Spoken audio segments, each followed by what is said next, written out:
Mabilis na bumalik si Ligaya sa pwesto na Tekla kanina. Nandun pa rin to at kausap si Manuel. As usual, nilalandi nito ang binata. May pakurot-kurot pa tong nalalaman sa matitipo ng dibdib ni Manuel. Nag-e-enjoy sa kamatsahan ng binata. Bex, aalis na ako. Sabi ni Ligaya na makalapit dito. Napatayo ito. Ha? Aalis ka na? Teka, saan ka sasakay? Huwag mo sabihin, mag-isa ka lang. Baka kung ano pa mangyari sa'yo. Hindi, kasama ko si Julio. Si Julio? Gulat na sabi ni Tekla. Tumango siya. Yes, kanina pa pala siya nandito kaya nga aalis na ako. Mukhang galit eh. Don't worry about it. Kunwari lang naman siguro yung galit. Baka gusto ka ng masolo. Tingnan mo kaya yung itsulat suot mo pag hindi naman sa malibugan. Inirapan niya si Tekla. Ang bastos talaga ng bibig ng baklitang to. Tumingin sa kay Manuel na nakatingin lang sa kanilang magkaibigan. Manuel, aalis na ako. Ikaw nang bahala dyan kay Tekla, ha? Ingat ka na lang sa mga inumin para na inom yan sa'yo. Uso ngayon ang paglalagay ng party drugs sa biglang sumubad si Tekla. Excuse me, hindi ako ganun, no? Don't need to do that. Secured ako sa kamandag ng alindog ko. Napa-ismed siya. Alindog your face.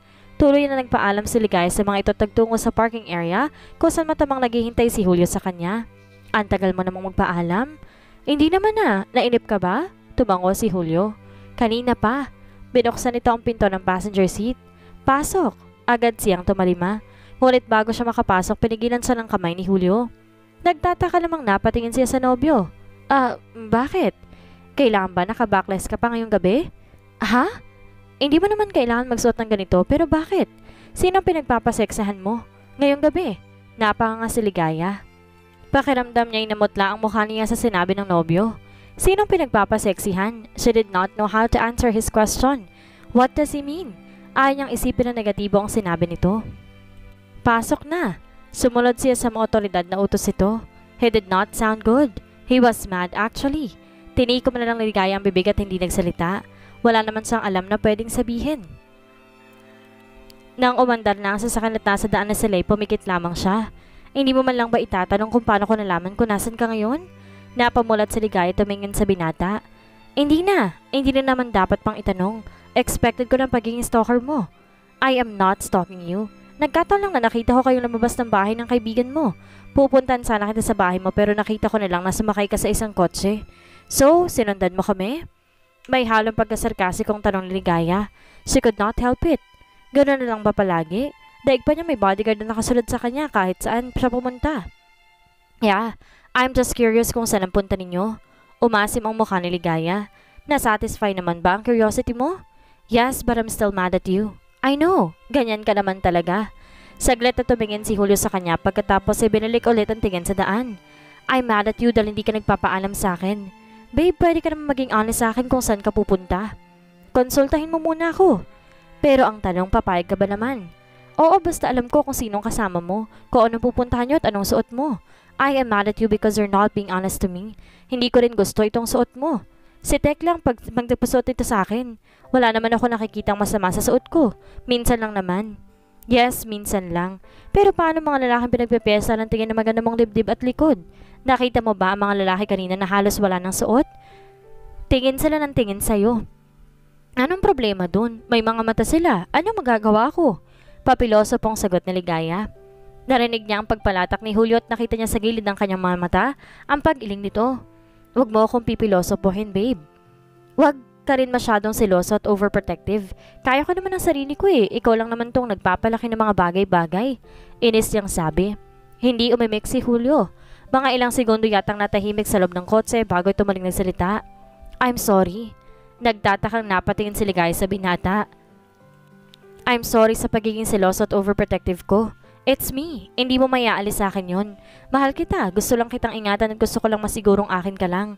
Alam ko nagiging selfish ako but I can't help it. Hindi siya nakaimik. Biglang nabura ang pagkainis ni Ligaya sa nobyo dahil sa sinabi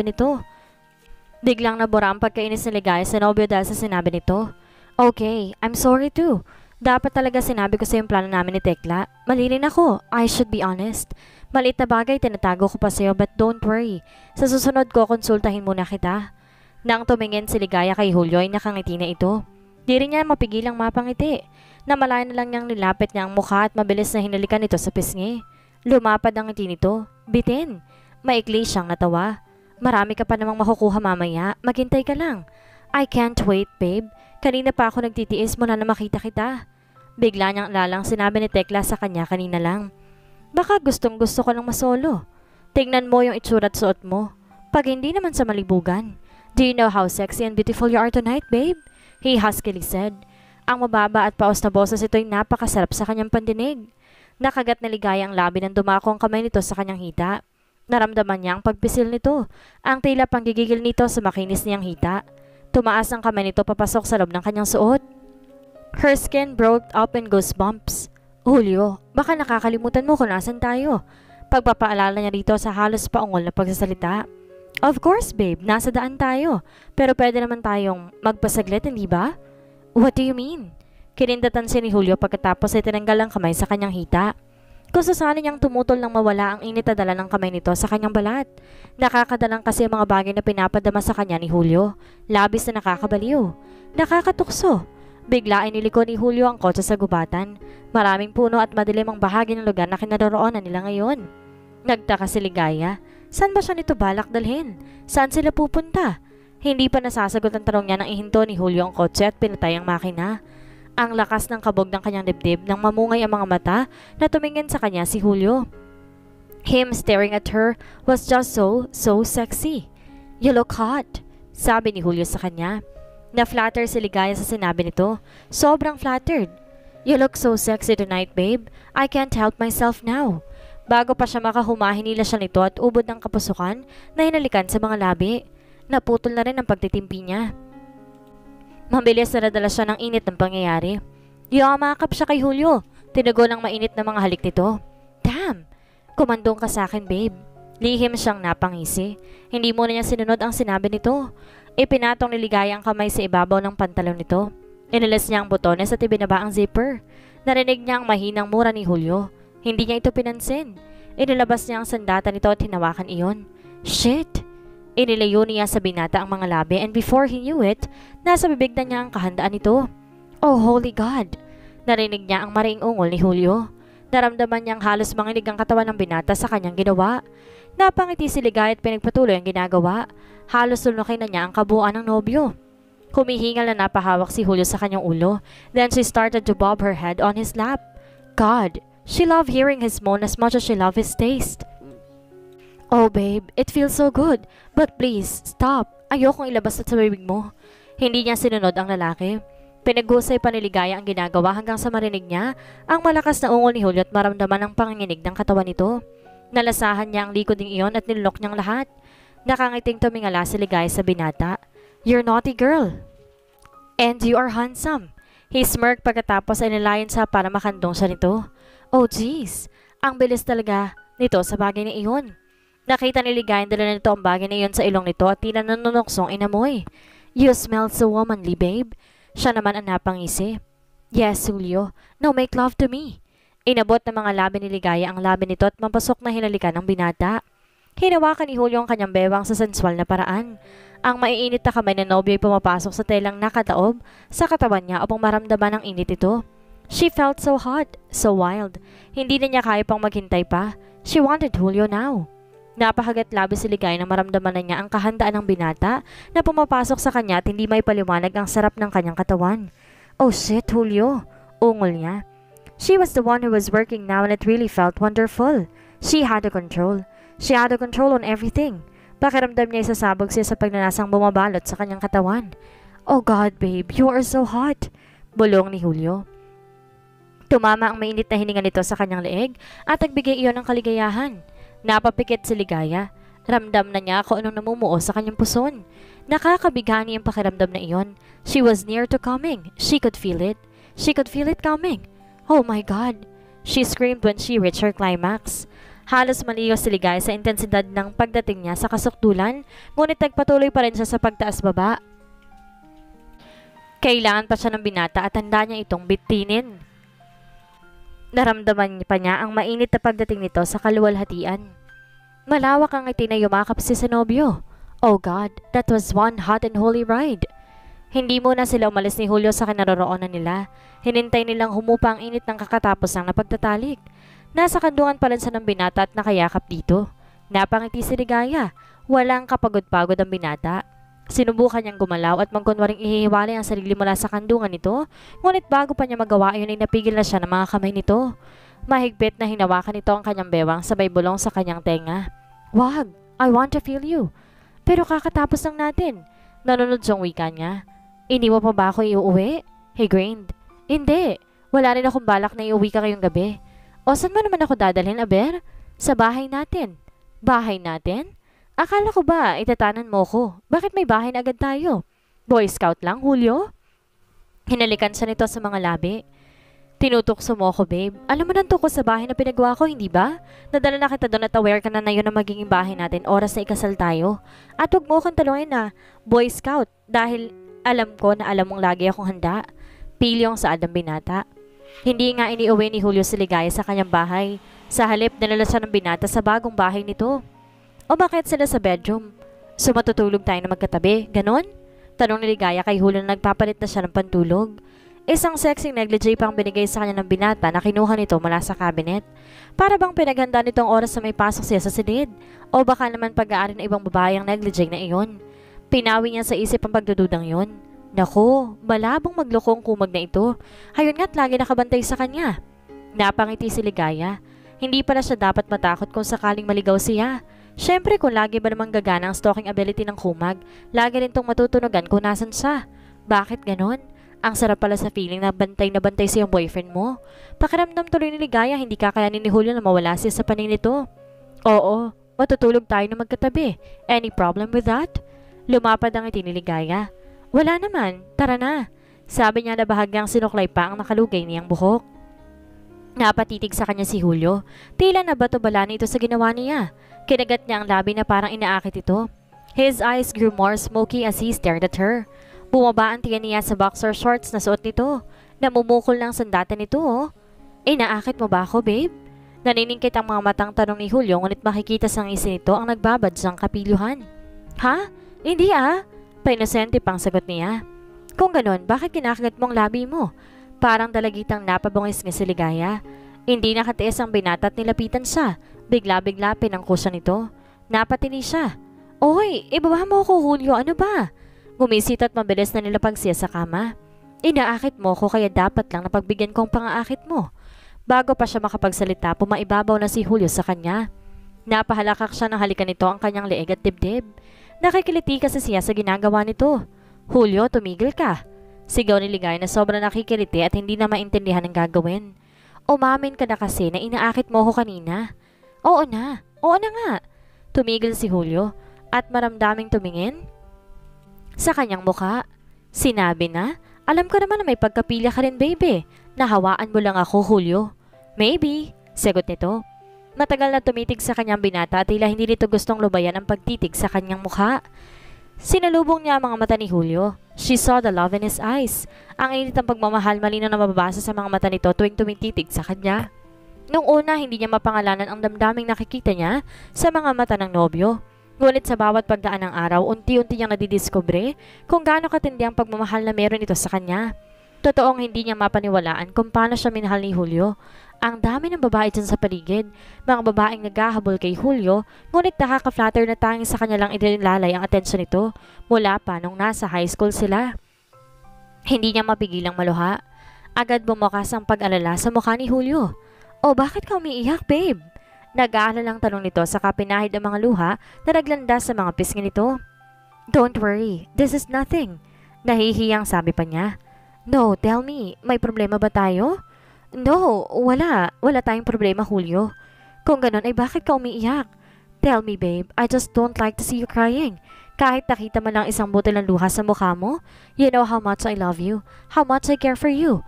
Ayoko makita kang umiiyak ng dahil sa akin. Hindi nga ako umiiyak dahil sa'yo, ang kulit mo. So para saan ang mga luhang yan? Tanong ni Julio na tila hindi pa rin kumbensido. Tears of joy. Tears of joy? Tumango siya.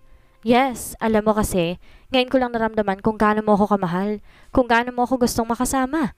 Yes, you are possessive and overprotective, Julio. Sometimes hindi maganda yan dahil tinanggap ko naman na sa'yo na ako. Ngunit kahit na galon ka, naramdaman kong mahal mo ko. Mahal mo talaga ako, so I'm happy for that. And I want to thank you, Julio. Thank you for the love. Thank you for loving me. I love you too. Tuluyan na ngang kumawala ang pinipigilan niyang mga luha. May mga luha ring namuo sa mga mata ni Julio. Salamat, babe. Thank you for giving me the opportunity to love you and to be with you. Pagkasabi niyon, madamdaming hinalikan siya nito. Pagkaraan ng ilang saglit, kapwa na sila walang saplot at ang matatamis sa tunog ng kanilang pagtatalik ang bumalot sa loob ng silid. Lasing na lasing si Armando. Ilang araw na siyang ganun.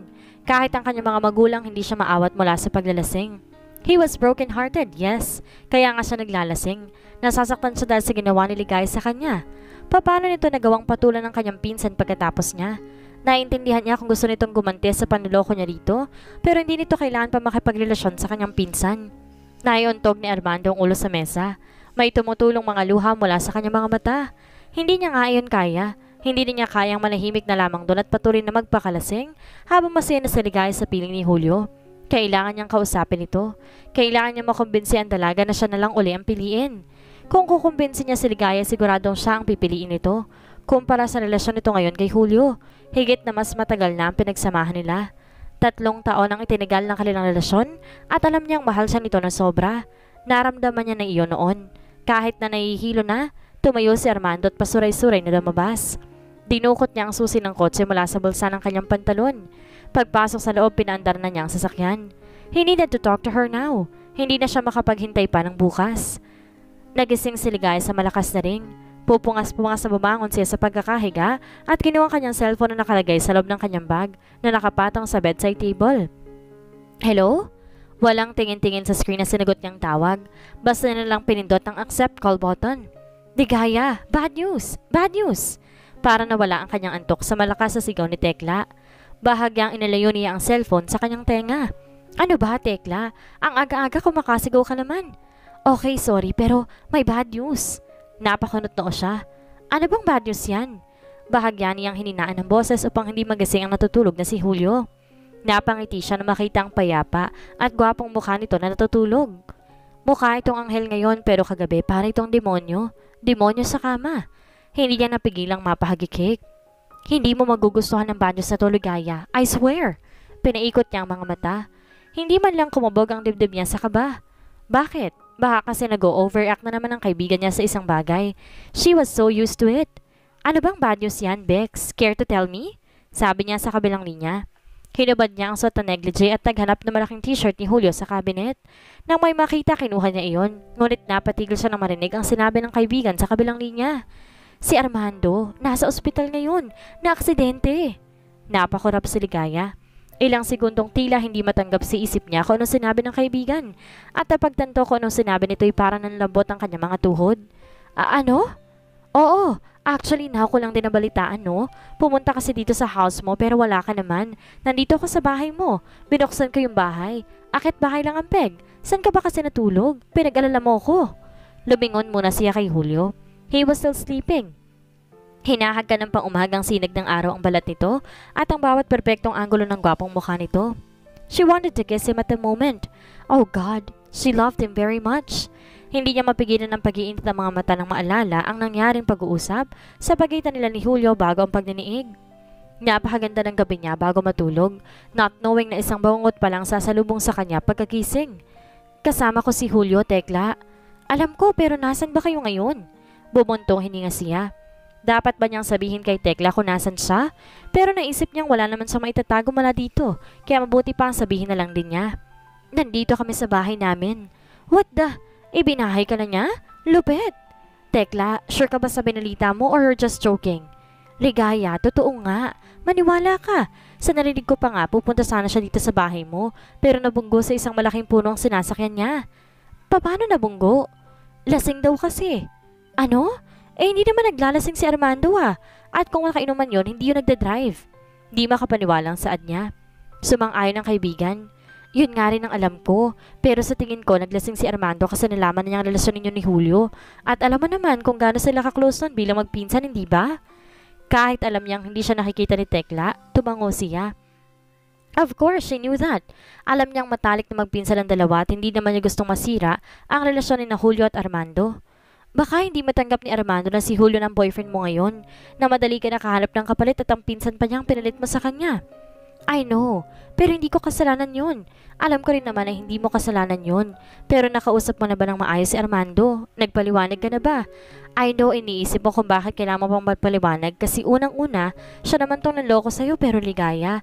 Lahat ng problema kailangan ng paliwanag. Lahat ng bagay na gagawin mo alam mo maaaring makaapekto sa ibang tao o higit pa, kailangan mo pa rin magpaliwanag. So you are suggesting na kailangan ko magpaliwanag? Yes, ligaya. Nasa ospital ngayon si Armando. Dalawin mo siya ngayon, kahit ngayon lang. Palakasin mo ang loob niya na lumaban. Balita ko malubha siya ngayon. 50-50 na. What? Narinig ko yun sa dalawang babaeng nag-uusap kanina bago ko umalis sa bahay ko. Kaya kailangan mo nang pumunta sa ospital. Alam kong si Julio ng mahal mo pero kailangan ka kayo ni Armando. Napalunok si Ligaya. Nang magpaalam si Tekla sa kabilang linya, hinubad niya ang t-shirt ni Julio at sinuot na lang ang suot niya kagabi. She had no choice. Wala naman siyang ibang damit na dala eh.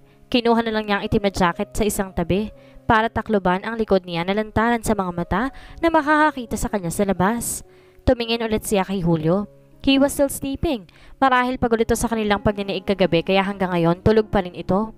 Walang mali ang binata ng aksidente ang pinsan nito. Lumapit siya sa binata at tinaplos ang gwapong mukha nito. I love you. Hinalikan niya si Julio sa mga labi pagkatapos ay umalis na ng bahay. Julio woke up feeling light and fresh. Yun ay yata ang isa sa pinakamasarap na tulog niya. To sleep with the woman you love was priceless. Every moment with her was precious. And every lovemaking with her was wonderful. Hindi siya magsasawa na angkinin ito at lalong hindi siya magsasawang mahalin si Ligaya. Dumaloy sa kanyang isip ang nangyari kagabi. Ang puno ng emosyong pagtatalik nila. Ang mga sinabi nitong tila tumunaw lalo sa puso niya. He did not think he could handle his heart kung marami pa siya magagandang salitang narinig sa nobya. Oh God, he loved her so much. Hanggang sa huling hininga niya ito pa rin ang mamahalin niya. That was why he was protected her as his girl. Gusto niyang kanya lang ito at wala na makakaagaw pa sa kanya. Kahit kailan, hindi niya naisip na magiging seloso at overprotective boyfriend siya. Dati-rati pinagtatawanan niya mga lalaking kaklase niya sa kolehiyo kapag may ibang lalaking pinagseselosan dahil sa paglapit-lapit sa nobya namang ito. But now he could say he was one of them. He would proudly say that he was a jealous and overprotective boyfriend to his beloved Ligaya. Sasabihin niya yun ng, syempre, yung walang ibang nakakaninig. Aba, ang hirap makatikim ng pang-asar, no? Nakapikit pa rin si Julio na gumulong sa kama upang yakapin si Ligaya. Ngunit nang umunat ang kanyang braso, wala siya nakapamaliban sa unan. Nanigas ang kanyang katawan. Mabilis siya nagmulat at bumangon para harapin ang nobya. Babe? Tawag niya kay Ligaya. Walang saplot na bumaba siya sa kama at lumabas ng silid. Tinawag ulit niya ang dalaga ngunit nanatiling tahimik ang loob ng kanyang bahay. Pumunta siya sa sala pero wala pa rin doon ang dalaga. Kahit sa bathroom at kusina, wala rin ito. Naringkit ang mga mata ni Julio. Bumalik siya sa kanyang silid at nagsuot ng boxer shorts. Kinuha niya ang kanyang cellphone at tinawagan ng dalaga. Ngunit nakakailang ring na ay hindi pa rin ito sumasagot. Doon siya lalo nagtaka. Bakit hindi nito sinasagot ang tawag niya? At bakit agad itong umalis ng bahay na hindi man lang siya hinintay gumising? O hindi kaya ginising na siya nito bago magpaalam na umalis? Hindi niya maiwasan mag-alala. Umalis si Ligaya na ang suot ay ang lintik na akit-akit na sexy backless dress nito. Nakita ang cleavage. Shit! Naiinis na wika niya na hindi pa rin sumasagot ang dalaga. Parang gusto niyang iba tong hawak na gadget. Maya-maya napatingin siya sa screen ng cellphone. Umasa siyang biglang tumawag sa Ligaya ngunit hindi kilalang mobile number ang nakarehistro sa screen. Hello? Agad niyang sagot. Julio. Nabosesan niya si Sandro, ang pinsan niya. Nagsalubong ang mga kilay niya. O ikaw pala. Paano mo nakuha number ko at bakit ka tumawag? Julio, pwede bang wag mo munang sagutin ang unang tanong mo? May ipapaalam lang naman ako sa'yo. Ano yun? Na-aksidente si Armando. Nandito siya ngayon sa ospital. Nabigla siya sa ibinalita ng pinsan at ang tanging nasabi lang niya ay, ha? Napalingon si Ligaya. Nang marinig niyang may tumawag sa kanyang pangalan, nakita niyang papalapit na si Sandro. Kanina ka pa dito? Tanong nito. Umiling siya. Kakarating ko lang. Ikaw? Pinilit niyang umiti kahit na naiiyak na siya. Nang makita niyang kaligayan ni Armando, gusto na niyang maiyak ng sobra. Naawa siya na puro galos, pasa at sugat ang natamo nito. Daig pa nito ang binugbog ng 100 lalaki.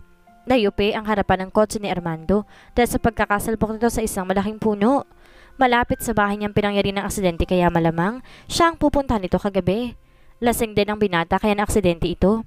Hindi niya mapigilang mag-guilty. Mas dumoble pa ang guilt na nararamdaman niya ngayon.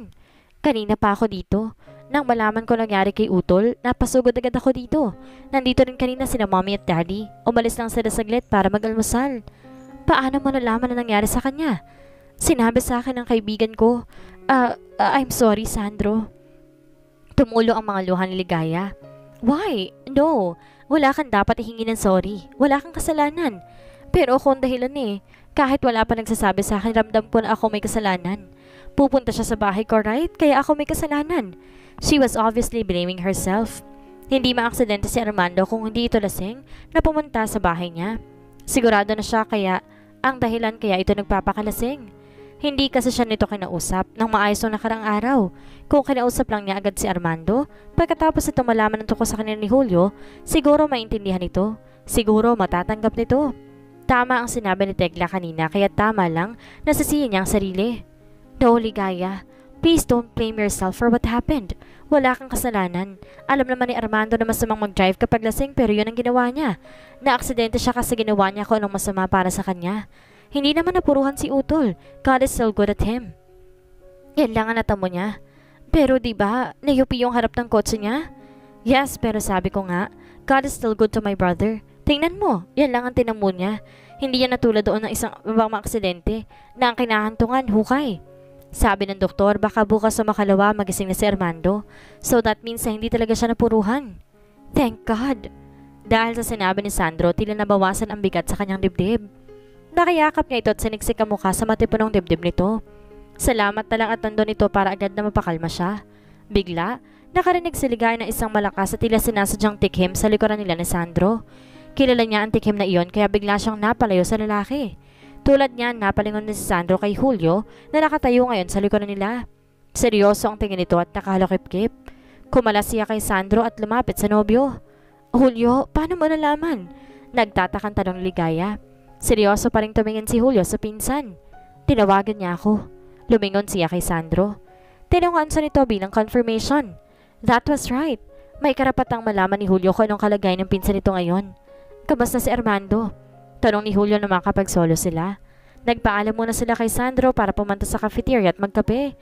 Hindi pa rin pala siya nakakapag-almusal ang umalis sa bahay ni Julio. Bumuntong hininga si Ligaya. Okay naman daw, sabi ni Sandro. Hindi naman daw masyado naging malubha ang tinamo niya sa aksidente. Bumangga lang ang kotse niya sa puno pero kung titingnan mo siya, mukha nabugbog ang pinsan mo. Nakakaawa ang kalagayan niya. Parang gusto ko na tuloy pumasok sa room niya at tabihan na lang siya hanggang magising. But of course, hindi mo gagawin yan. Hindi dapat. Mariing wika ni Julio. Nang tignan niya ito ay nakita niya ang selos sa mukha nito. Napakurap siya at muling nagsalita ang binata. Yes, I understand kung nag-aalala ka para sa kanya. Kahit naman ako nag-aalala rin para sa pinsan ko. Sabay kaming lumaki ni Armando at malapit ang loob namin sa isa't isa. Humugot ito ng malalim na hininga. May pinagsamahan kayo but you are not his girlfriend anymore. Hindi mo na kailangan umakto na parang ikaw pa rin ang girlfriend niya. Julio, ano ba? Porque gusto ko lang pumunta sa tabi niya, aakto na akong girlfriend niya. Alam ko namang wala na kami, kaya ikaw nga na ngayon ang boyfriend ko, no? 'Di ba? Masama ba maging concern lang ako kay Armando? Alam mo kung sino siya sa buhay ko dati, kaya hindi ko maiaalis sa akin na mag-alala. Umiwas ng tingin ng binata. Siyempre, alam ko kung sino siya sa buhay mo noon. Siya ang mahal mo at sa kanya lang umiikot ang mundo mo noon, hindi ba? Halos hindi mo na nga mapansin ang iba dahil sa sobrang pagmamahal mo sa kanya. May pait at sakit sa tinig ng lalaki. Natigilan si Ligaya at napatitig dito. Ngayon lang niya na-realize kung anong ipinupunto ni Julio. Noon yon, Julio. Noon yun. Alam mo naman na. It's okay, Ligaya. Alam ko kung saan ako dapat lumugar. Sige, ayos lang kung gusto mong bantay at maghintay sa pagising ni Armando. Ayos lang ako. Ayos lang. Wika nito pagkatapos ay tumayo na. Saan ka pupunta? May trabaho pa akong kailangan gawin. Aalis na ako. Mabilis na hinalikan siya ni Julio sa pisngi. Sa sobrang bilis, halos hindi man lang niya naramdaman na hinagkan siya nito.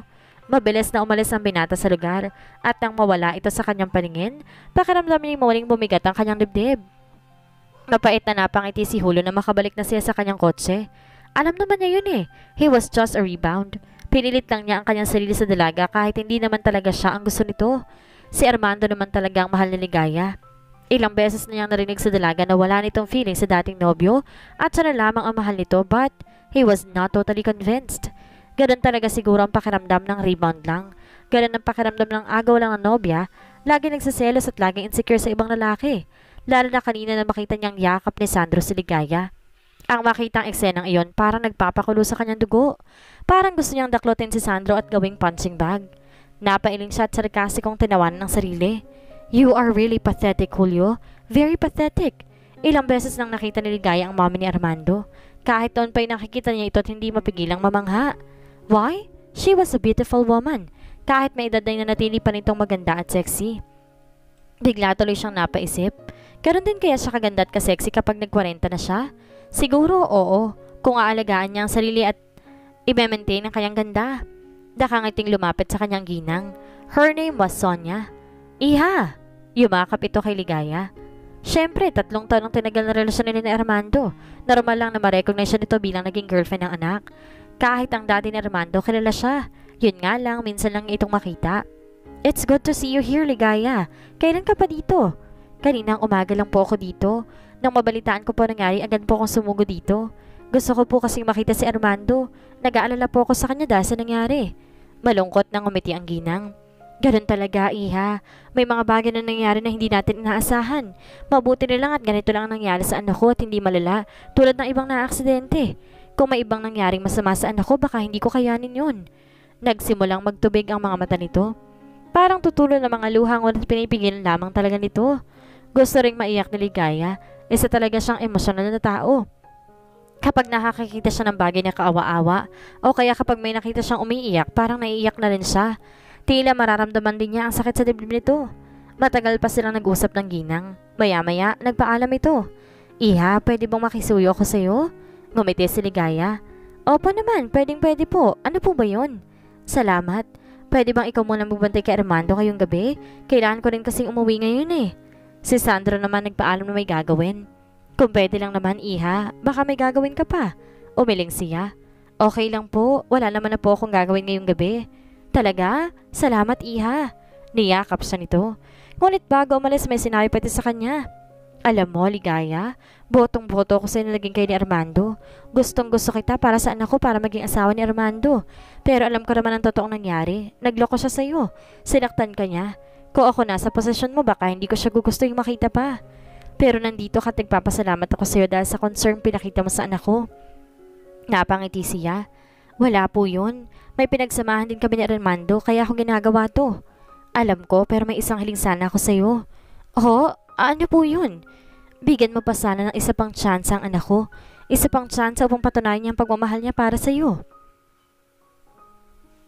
Ano ang gagawin ni Ligaya ngayong hinihiling ng ina ni Armando na muling balikan niya ang anak nito?